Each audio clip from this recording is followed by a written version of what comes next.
ഷറഫുദ്ദീൻ വടകര SDPIയുടെ കോഴിക്കോട് ജില്ലാ കമ്മിറ്റി അംഗം, നൂറുദ്ദീൻ NK കൊയിലാണ്ടി മണ്ഡലം കമ്മിറ്റി അംഗം SDPI, റഹീം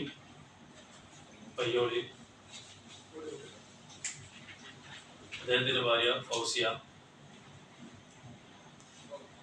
2023 ഡിസംബർ 31 വയനാട് മേപ്പാടിയിൽ പ്രമുഖ ജ്വല്ലറി ഗ്രൂപ്പായ ബേബി ചെമ്മണ്ണൂരിൻ്റെ 1000 ഏക്കർ പുതുവത്സര ആഘോഷ പരിപാടി ബേബി ചെമ്മണ്ണൂരടക്കം പ്രമുഖ കായിക റവി ടോബി അടക്കമുള്ള പ്രഗത്ഭർ പങ്കെടുത്ത പുതുവത്സര പരിപാടിയിൽ കേരളത്തിൻ്റെ നാനാഭാഗങ്ങളിൽ നിന്ന് ആയിരക്കണക്കിന് ആളുകൾ പങ്കെടുത്ത പരിപാടിയിൽ പയ്യോളി, വടകര പയ്യോളി കുറിഞ്ഞോടി അബ്ദുറഹീമിൻ്റെ മകൻ മുഹമ്മദ് ജാസിഫും അദ്ദേഹത്തിൻ്റെ കൂട്ടുകാരും ഈ പരിപാടി കാണുവാൻ മേപ്പാടിയിൽ എത്തിച്ചേരുകയും പരിപാടി കഴിഞ്ഞു അവിടുന്ന് പിരിഞ്ഞു പോകുന്ന സമയത്ത് സ്ഥലം CI അജേഷ് AK നേതൃത്വത്തിലുള്ള പോലീസ് സംഘം പരിപാടി കഴിഞ്ഞ് പിരിഞ്ഞു പോകുന്ന ജനക്കൂട്ടത്തിന് നേരെ അസഭ്യം പറയുകയും ക്രൂരമായ മർദ്ദിക്കുകയും നിരവധി പേർക്ക് പരിക്കുകൾ സംഭവിച്ചതിന് അതിൽ നിന്ന് പിരിഞ്ഞു പോകുന്ന സമയത്ത് കാലിന്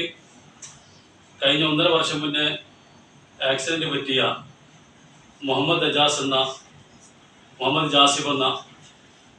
പയ്യോളി സ്വദേശി, അദ്ദേഹത്തിന് വേഗത്തിൽ നടക്കാൻ പറ്റാത്തതുകൊണ്ട് അദ്ദേഹത്തെ ക്രൂരമായി പോലീസ് സംഘവും മർദ്ദിക്കുകയും കോഴിക്കോട് വിംസ് ഹോസ്പിറ്റലിൽ 11 ദിവസം അർദ്ധ അബോധാവസ്ഥയിൽ ചികിത്സയിൽ കഴിയുകയും തുടർന്ന്